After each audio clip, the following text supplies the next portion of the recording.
Students, this is Vikram Shakya, welcomes you. तो दोस्तों, जैसा हमने बात की थी प्रीवियस वीडियो में कि हम नेक्स्ट वीडियो में next chapter which is determinant start करेंगे। अभी तक हम मैट्रिक्स चैप्टर ख़त्म कर चुके हैं और अब डिटर्मिनेंट चैप्टर स्टार्ट करते हैं। सबसे पहले थोड़ा इंट्रोडक्शन ले देते हैं डिटर्मिनेंट के बारे में कि डिटर्मिनेंट क्या है। मैंने आपके सामने दो लीनियर इक्वेशन लिखी हुई है, एक ये है और एक ये। आप देख पा रहे होंगे linear equation which is in degree 1। तो linear equation in two variable दो लिखी हुई है। इन लीनियर इक्वेशंस को मैंने क्या किया, मैट्रिक्स की फॉर्म में लिख दिया।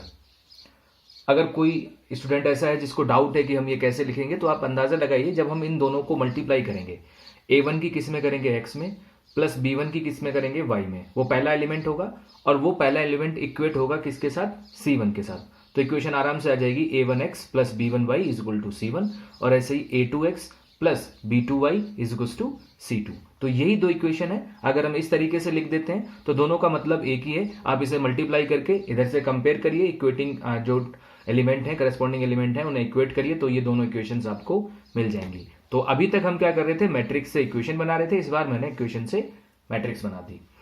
तो मैट्रिक्स बना दी। अब अगर आप देखें ये दो इक्वेशन, आप लोगों ने 10th क्लास में आपने पढ़ा होगा कंडीशन फॉर यूनिक सोल्यूशन, जहां पर आप यूनिक सोल्यूशन की कंडीशन पढ़ते थे, नो सोल्यूशन की पढ़ते थे, इनफाइनाइटली मैनी सोल्यूशंस की कंडीशन पढ़ते थे।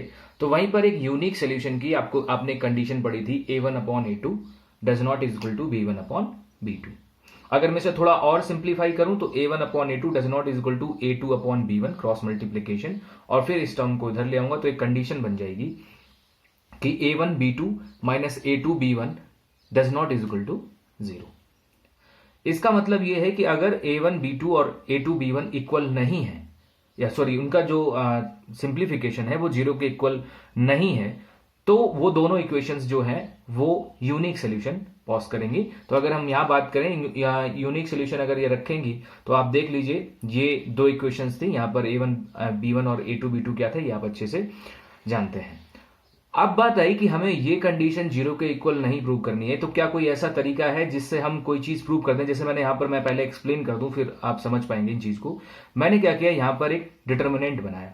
डिटर्मिनेंट होता क्या है, सबसे पहले तो आपको यह समझना है कि अगर हम बात करते हैं कि डिटर्मिनेंट और मैट्रिक्स में ज्यादा अंतर क्या है, तो डिटर्मिनेंट में जहां पर ब्रैकेट आपका क्लोज लगता है वहां पर ये दो स्ट्रेट लाइनें खिंच जाती हैं। यानी कि मैट्रिक्स में ब्रैकेट की जो फॉर्म रहती है वो ऐसी होती है, इस तरीके की, यानी कि ब्रैकेट मोड़ दिए जाते हैं, जबकि यहां पर बिल्कुल स्ट्रेट लाइनें दो खिंच जाएंगी। तो ये डिटर्मिनेंट, अगर हम डिटर्मिनेंट की वैल्यू की बात करें कि डिटर्मिनेंट ओपन कैसे किया जाता है, तो डिटर्मिनेंट इस तरीके से ओपन किया जाता है कि इसकी मल्टीप्लीकेशन इसके साथ और इसकी मल्टीप्लीकेशन इसके साथ, बीच में माइनस। पहले ऊपर से नीचे करेंगे, जो भी आएगा, जैसे a1b2 माइनस अब लगाएंगे a2b1। अब मैंने यहां पर does not is equal to 0 क्या लिखा है आप समझिए।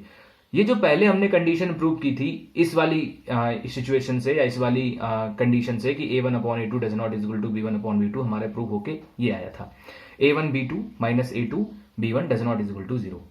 हमें 0 पर अभी हम ध्यान ना दें, तो a1b2 और माइनस a2b1, और अगर हम इस डिटर्मिनेंट को ओपन कर रहे हैं तो डिटर्मिनेंट की भी वैल्यू क्या आ रही है, a1b2 माइनस a2b1।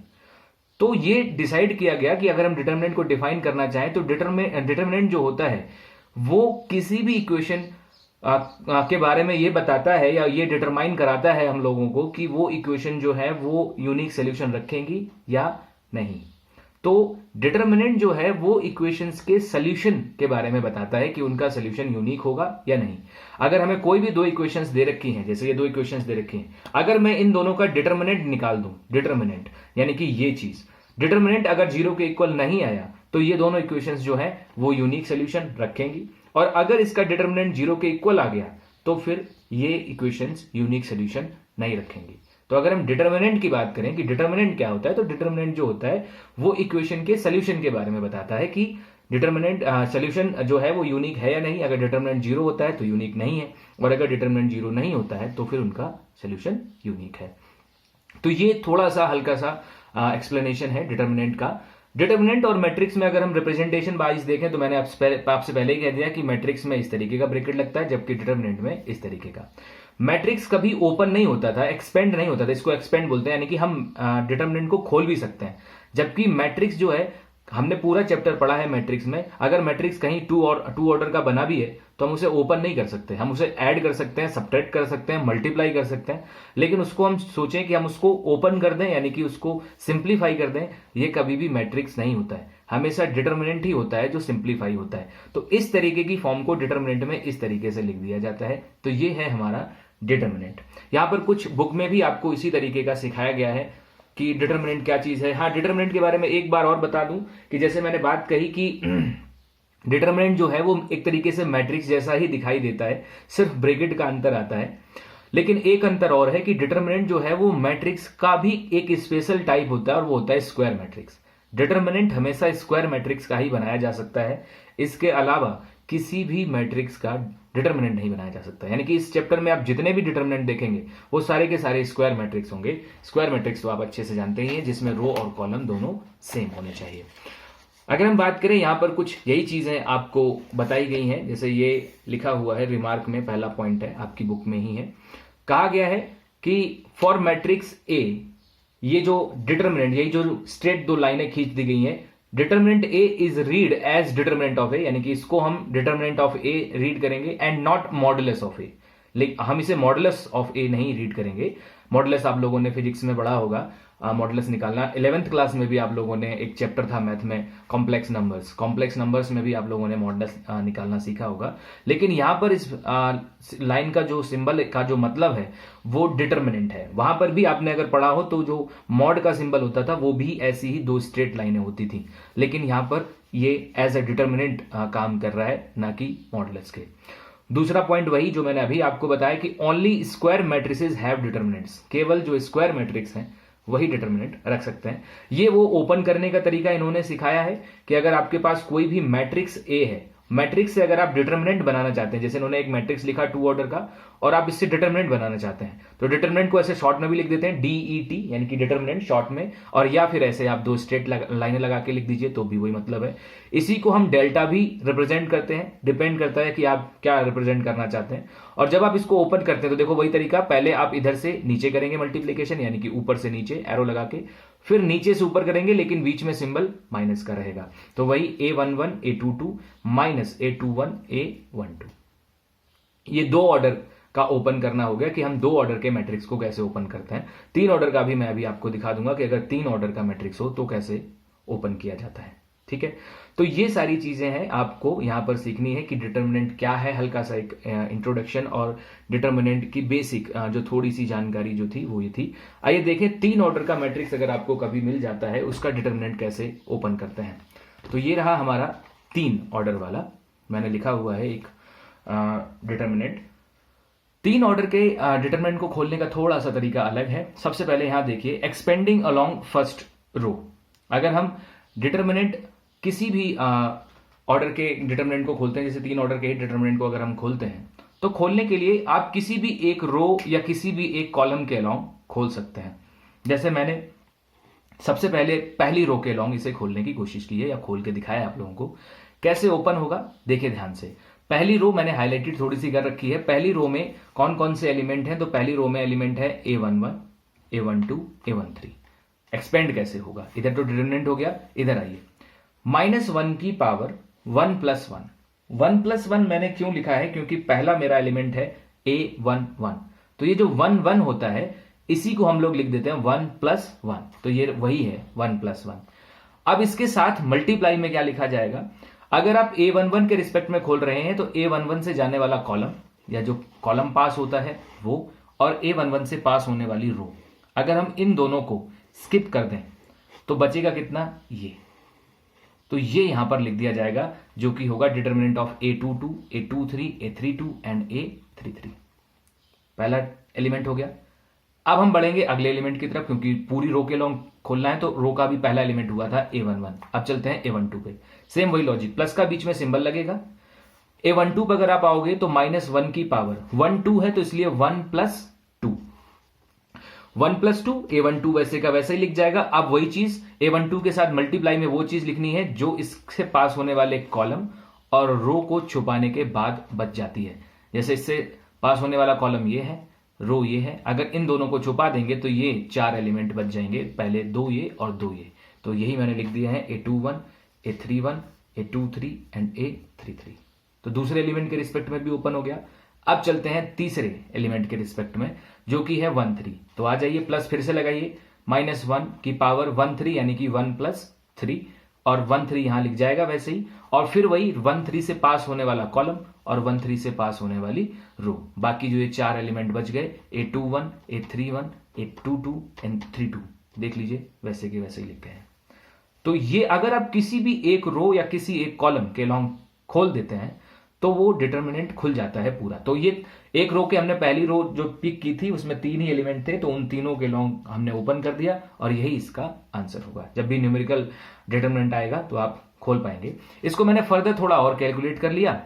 थोड़ा और कैलकुलेट का आप देखिए, -1 की पावर 1 + 1, 1 + 1 यानी कि 2, तो ऑब्वियसली पहला एलिमेंट तो पॉजिटिव हो जाएगा, तो A11 वैसे ही छूट गया। ये 2 ऑर्डर का है। 2 ऑर्डर का अभी थोड़ी देर पहले हमने ओपन करना सीखा है। इसकी नीचे यानी कि यहां इसकी मल्टीप्लीकेशन इसके साथ हो जाएगी नीचे, और ऐसे इसकी हो जाएगी ऊपर, बीच में लग जाएगा माइनस का सिंबल। तो वही A22, A23 माइनस फिर A32 और A23। ठीक है, तो A22, A33, A32 और A23 बीच में माइनस हो गया। ऐसे अगले पे चलते हैं। अगला है हमारा -1 की पावर 1 + 2। अब आप जानते हो 1 + 2 कितना होता है 3, और अगर -1 की पावर 3 करेंगे तो बीच में एक माइनस आ जाएगा। तो जब भी आपको जो यहां पर टर्म दे रखे हैं जैसे 1 1, तो 1 1 में अगर आप ऐड करोगे तो 2 मिलेगा, मतलब इवन नंबर, और यहां पे 1 2 ऐड करोगे तो कितना आएगा 3, तो ऑड नंबर। जब भी ऑड नंबर आएगा तो बीच में एक माइनस लगेगा जरूर। इवन आएगा तो माइनस नहीं लगेगा। अब ऐसे इसको ओपन कर दो, यहां नीचे इसकी मल्टीप्लाई कर दो और ऐसे इसकी ऊपर मल्टीप्लाई कर दो। ये मैंने दोनों ओपन करके लिख दिए हैं। और अब बचा तीसरा A13 वही 1 और 3 कितना हो गया 4। अगर 4 हो गया तो प्लस लगेगा क्योंकि माइनस आएगा नहीं, तो यहां रख दिया और यहां पर वही ओपन फिर से कर दिया, इसकी इधर इसकी इधर, ये लीजिए ओपन करके लिख दिया। ऐसे लिख दो या ओपन करके लिख दो। नॉर्मल कैलकुलेशन लास्ट तक ही होती है तो आपको ओपन ही करना पड़ेगा। तो ये है पहला पॉजिटिव, दूसरा नेगेटिव, फिर तीसरा पॉजिटिव। तो ये हमने ओपन किया था अलोंग द फर्स्ट रो। ऐसा नहीं है कि आप फर्स्ट रो के ही अलोंग कर सकते हैं या रो के ही अलोंग कर सकते हैं, कॉलम के अलोंग नहीं कर सकते। आप किसी भी रो या किसी भी कॉलम के अलोंग ओपन कर सकते हैं या एक्सपेंड कर सकते हैं किसी भी डिटर्मिनेंट को। एक और एग्जांपल लेते हैं। मैंने अब की बार फिर से वही डिटर्मिनेंट रखा, लेकिन इस बार एक्सपेंडिंग जो की है वो मैंने की है along second row. Second row जो आपको हाईलाइटेड कर रखी है उसके अलोंग ओपन करना है। कोई बात नहीं, सेकेंड रो का हमारा पहला एलिमेंट है A21। तो A21 सबसे पहले -1 की पावर वो लगेगी जो इसका 2 1 है, तो यानी कि 2 + 1, फिर 2 1 यहां आ जाएगा, फिर 2 1 से पास होने वाली रो और 2 1 से पास होने वाला कॉलम। तो रो और कॉलम दोनों स्किप अगर मान लिए जाए तो ये 4 एलिमेंट बच जाएंगे, A12 A13, A32 और A33 लिख दिया। ऐसे ही नेक्स्ट एलिमेंट है हमारा दूसरी रो का, वो है 2 2। तो प्लस लगा के -1 की पावर 2 2 यानी कि 2 + 2, और फिर 2 2 से पास होने वाली रो और इससे पास होने वाला कॉलम। तो रो भी एंड कॉलम भी दोनों पास करा दिए। तो बचे जो पहले 2 एलिमेंट और ये 2 एलिमेंट यहां बचा दिए। सेम ऐसे ही नेक्स्ट पे चलते हैं A23 में वही 2 + 3 और फिर से 2 3 से पास होने वाली रो कॉलम, ये 4 एलिमेंट बच गए, लिखते हैं। तो आप किसी भी रो या किसी भी कॉलम के लॉन्ग अगर आप खोलते हैं तो आंसर जो भी फाइनल आएगा वो सेम होगा। चाहे तो आप कोई भी रो पिक कर लीजिए, चाहे भी कोई भी आप कॉलम पिक कर लीजिए, कोई फर्क नहीं पड़ता है। आंसर जो होगा वो दोनों के लॉन्ग सेम होगा। ठीक, तो ये इसके एक्सपेंडिंग हो गई। अभी हम न्यूमेरिकल जब एक्सरसाइज 1 करेंगे तो उसमें एक्सरसाइज 1 जो है वो टोटल एक्सपेंडिंग पर ही बेस्ड है कि हम कैसे डिटर्मिनेंट का एक्सपेंशन करते हैं। तो आइए देखें, एक्सरसाइज की तरफ हम बढ़ते हैं। और क्योंकि ज्यादा कुछ इंट्रोडक्शन फर्स्ट एक्सरसाइज के लिए है नहीं, तो हम एक्सरसाइज की तरफ बढ़ते हैं और देखते हैं कि उसके क्वेश्चन कैसे सॉल्व किए जाएंगे। एक्सरसाइज हमारी पहली एक्सरसाइज 4.1 कहा गया है evaluate the determinants in exercise 1 and 2। तो पहले और दूसरे क्वेश्चन में आपको डिटर्मिनेंट जो है वो इवेल्युएट करने हैं, मतलब एक्सपेंड करने हैं। तो पहला पार्ट आप देख लीजिए। डिटर्मिनेंट एक 2 ऑर्डर का दे रखा है, बहुत छोटा सा डिटर्मिनेंट। आप एक्सपेंड करेंगे तो वही तरीका, इसकी 2 की मल्टीप्लीकेशन -1 में करेंगे और -5 की करेंगे 4 में और बीच में लगाएंगे माइनस। ठीक है, एक बार मैं आपको दिखा देता हूं कि किस तरीके से सोल्यूशन होगा। ये रहा आपकी एक्सरसाइज 4.1 का सोल्यूशन। अगर आप देखेंगे यहाँ तो पहला क्वेश्चन वही था, पहले क्वेश्चन में वही हमें करना था कि 2 की मल्टीप्लीकेशन -1 के साथ, फिर बीच में -5 की मल्टीप्लीकेशन 4 के साथ। तो कैलकुलेशन देख लीजिए, 18 आंसर आ गया। ऐसे अगर हम दूसरा क्वेश्चन देखें तो दूसरा क्वेश्चन हमारे पास ये रहा, cos theta minus sine theta, sine theta और cos थीटा। मैंने कॉपी पर भी नोट कर रखा है, तो आप देख लीजिए दूसरा क्वेश्चन वही सेम मल्टीप्लीकेशन cos थीटा की cos थीटा के साथ cos स्क्वायर थीटा, इसकी इधर वैसे तो माइनस साइन स्क्वायर थीटा आएगी, लेकिन एक माइनस फॉर्मूले का होता है तो इसलिए प्लस साइन स्क्वायर थीटा, और cos square theta plus sine square theta we all know by the identity of the trigonometry value 1 होती है। तो ये हुआ हमारा दूसरा क्वेश्चन, सेम ओपन करना था। और सेम ऐसे ही अगर आप देखेंगे तो दूसरे क्वेश्चन का जो सेकंड पार्ट है वो भी सेम ऐसा ही है। आपको सिर्फ क्या करना है, दोनों को क्रॉस मल्टीप्लाई करना है, बीच में माइनस को याद रखना है, और जो वैल्यू कट जाती है उन्हें कट कर देना है, और जितना आंसर बचता है वो आपका फाइनल आंसर होगा। तो ये पहले दो क्वेश्चन सेम ऐसे ही थे। अगर आप तीसरा और चौथा क्वेश्चन देखें, दोनों एक जैसे ही हैं। तीसरे में भी आपको एक मैट्रिक्स दे रखा है और एक कंडीशन प्रूव करनी है कि prove that determinant of 2a is equals to 4 determinant of a। और ऐसे ही चौथा देख लें आप, उसमें भी एक मैट्रिक्स दे रखा है और वहां पे भी कुछ ऐसी ही कंडीशन प्रूव करनी है कि determinant of 3a is equal to 27 determinant of a। तो इन दोनों में से कोई एक मुझे कराना है, तो मैं फोर्थ क्वेश्चन करा देता हूं, क्योंकि वो 3 ऑर्डर का है, 3 ऑर्डर का भी एक्सपेंशन हमने देखा नहीं है, तो एक बार 3 ऑर्डर का भी एक्सपेंशन देख लें। अगर फोर्थ कर लोगे तो तीसरा तो अपने आप ही हो जाएगा, क्योंकि वो उससे छोटा क्वेश्चन है। तो आइए देखें फोर्थ क्वेश्चन। अगर हम फोर्थ क्वेश्चन के बारे में बात करते हैं तो ये रहा हमारे पास क्वेश्चन, और जो कंडीशन हमें दे रखी है वो कंडीशन में हमें 3a का डिटर्मिनेंट निकालना है। तो पहले हम 3a तो पता कर लें कि 3a है कितना, तब हम डिटर्मिनेंट निकालेंगे। और जो a है वो आपको क्लियर दिख रहा है, मैट्रिक्स है, क्योंकि जो ब्रैकेट लगाया गया है वो वैसा लगा हुआ है जो मैट्रिक्स का ब्रैकेट होता है, अभी तक हम पढ़ते चले आए हैं। तो अगर हम a से 3a निकालेंगे, मतलब हम a में 3 की मल्टीप्लाई करेंगे, और a क्या है, a है मैट्रिक्स। मैट्रिक्स में जब किसी स्केलर की मल्टीप्लाई होती है, मैं बहुत बार बता चुका हूं, पूरा चैप्टर खत्म हो चुका है, कि वो उसके सारे एलिमेंटों में मल्टीप्लाई हो जाता है। तो सारे एलिमेंटों में हमने 3 की मल्टीप्लाई कर दी। आप देख लीजिए 1 में 3 की करोगे 3, यहां 3, यहां 3, यहां 6 और यहां 12, बाकी 0 में मल्टीप्लाई करने से तो 0 ही आएगा। अब हम एक एक करके दोनों की वैल्यू निकालते हैं। सबसे पहले हमें डिटर्मिनेंट ऑफ a निकालना है और फिर डिटर्मिनेंट ऑफ 3a निकालना है। तो ये रहा a मैट्रिक्स। अगर हम मैट्रिक्स को डिटर्मिनेंट में बनाए तो केवल अंतर इतना आएगा, जो मैट्रिक्स का ब्रैकेट होता है वो चेंज होके स्ट्रेट लाइनों में कन्वर्ट हो जाएगा। और फिर हम इसे ओपन करेंगे। ओपन नॉर्मली हम लोग ये ध्यान रखते हैं कि उस रो के लॉन्ग या उस कॉलम के लॉन्ग करो जो ज्यादातर उसमें 0 हो, ताकि हमारी कैलकुलेशन ईजी हो जाएगी। चाहे तो आप इसे पहले कॉलम के लॉन्ग भी ओपन कर सकते थे, क्योंकि इसमें 2 0 थे। मैं नॉर्मली मेरी आदत जो पड़ी हुई है, और आप लोगों की भी आदत ज्यादातर यही रहेगी कि आप पहली रो के लॉन्ग ही खोलते हैं, लेकिन खोल आप किसी भी रो के लॉन्ग सकते हैं। तो मैंने भी पहली रो के लॉन्ग खोला है। पहली रो का पहला एलिमेंट याद करिए, जो अभी इंट्रोडक्शन दिया था, पहला एलिमेंट यहां लिख दिया। पहला अगर एलिमेंट है तो ये पोजीशन है A11 की, तो 1 1 यानी कि 1 + 1 तो वो 2 हो जाएगा। इसका मतलब है यहां नेगेटिव तो आना नहीं है, तो इसलिए मैंने वो डायरेक्ट 1 लिख दिया है। फिर क्या होता है, इससे जाने वाला कॉलम और इससे जाने वाली रो, इन दोनों को आप स्किप कर लीजिए। कॉलम ये रहा पहला और रो ये रहा। अगर इन दोनों को स्किप कर लेंगे तो ये हमारे पास 4 एलिमेंट बचेंगे, 1 0 एंड 2 4। इससे भी अगर हम सॉल्व करें तो 4 1 जार 4 इधर, और फिर -2 की 0 में करोगे तो 0, यानी कि 4 - 0। ठीक है, दूसरा एलिमेंट हमारा 0 है। 0 के लॉन्ग अगर तुम खोलने जाओगे भी तो 0 लिखोगे और ब्रैकेट में कुछ भी वैल्यू आएगी तो ऑब्वियसली वो 0 ही होगा। तो इसलिए 0 के लॉन्ग कभी भी हम खोलते नहीं है, क्योंकि 0 के लॉन्ग खोलने से आंसर 0 ही रहेगा। हाँ, तीसरे पे हम फिर पहुंचते हैं 1 के ऊपर। ये पोजीशन है A13 की, अगर आपको याद हो A13 1 3, मतलब 1 और 3 को करेंगे तो 4 हो जाएगा, और अगर 4 हो जाएगा तो फिर से एक इवन नंबर है, तो बीच में सिंबल फिर से प्लस का ही रहेगा। आगे सोल्यूशन कितना होगा, तो जाने वाला कॉलम और जाने वाली रो, जो इससे कॉलम पास होता है और जो रो पास होती है उनको आप स्किप कर लीजिए। बाकी ये 4 एलिमेंट बचेंगे, 0 1 और 0 0। मल्टीप्लाई करिए 0 की 0 में और 0 की 1 में भी, तो 0 ओपन हो गया। ओवरऑल कैलकुलेशन जो आई वो 4 आई, इसका मतलब डिटर्मिनेंट ऑफ a जो है वो 4 है। अब हमें एक और चीज चाहिए, डिटर्मिनेंट ऑफ 3a। तो ये रहा हमारा 3a मैट्रिक्स की फॉर्म में। इसे डिटर्मिनेंट बनाना है तो फिर से आप स्ट्रेट लाइनें लगा दीजिए और फिर इसे ओपन करिए। तो सबसे पहले 3 के लॉन्ग ओपन करिए, जाने वाला कॉलम जाने वाली रो, दोनों स्किप कर लीजिए। 3 से जो कॉलम पास हो रहा है और 3 से जो रो, जो बाकी 4 बचे हैं उन्हें 2 मैट्रिक्स के अकॉर्डिंग एक्सपेंड कर दीजिए। तो 3 12 जार या 12 3 जार 36 हो जाएगा, और माइनस 0 की 6 में करोगे तो 0। फिर इस 0 के अलावा हम फिर नहीं खोलेंगे। बात आई 3 की, तो 3 फिर से 1 3 है, इसका मतलब फिर से प्लस सिंबल आएगा, जाने वाला कॉलम जाने वाली रो, और फिर से 0। हमने 36 की 3 में मल्टीप्लीकेशन कर ली तो हो गया हमारा 108। 108 को हमने लिख दिया 27 इंटू 4, ताकि कंडीशन हमारी एकदम से प्रूव हो जाए। तो 27 तो ऐसा ही रहा, और ये जो 4 है, 4 की वैल्यू अगर हम देखें तो वो डिटरमिनेंट ऑफ ए के इक्वल है, तो 4 की जगह हमने डिटरमिनेंट ऑफ ए पुट कर दिया। इधर चल रहा था डिटरमिनेंट ऑफ 3a, तो determinant of 3a is equal to 27 determinant of a. तो बिल्कुल सिंपल क्वेश्चन था, आराम से आप प्रूव कर सकते थे। केवल हमें डिटरमिनेंट को एक्सपेंड करना आता होना चाहिए, उसी के कॉन्सेप्ट पर यह क्वेश्चन था। अब बात करते हैं नेक्स्ट के क्वेश्चंस पर। सारे एक जैसे ही हैं, जैसे कहा गया है इवेल्युएट द डिटरमिनेंट।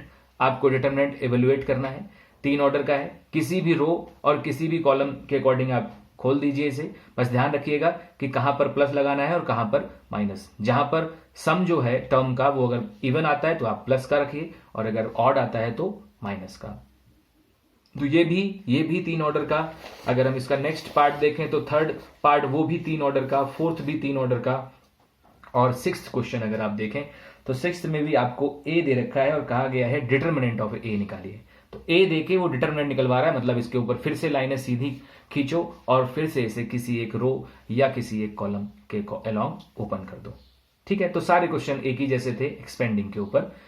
नेक्स्ट पे चलते हैं, क्वेश्चन नंबर 7 और 8 दोनों एक जैसे ही हैं, बस 7 जो है वो ऑब्जेक्टिव नहीं है, 7 में आपको सॉल्व करना है, 8 जो है ऑब्जेक्टिव है, लेकिन क्वेश्चन एक ही जैसा है। कहा गया है फाइंड वैल्यू ऑफ एक्स, आपको एक्स की वैल्यूज निकालनी है, और जिसके लिए 2 डिटरमिनेंट जो है वो आपको इक्वल दे रखे हैं। आइए देखें, एक पार्ट देख लेते हैं, बहुत ईजी है।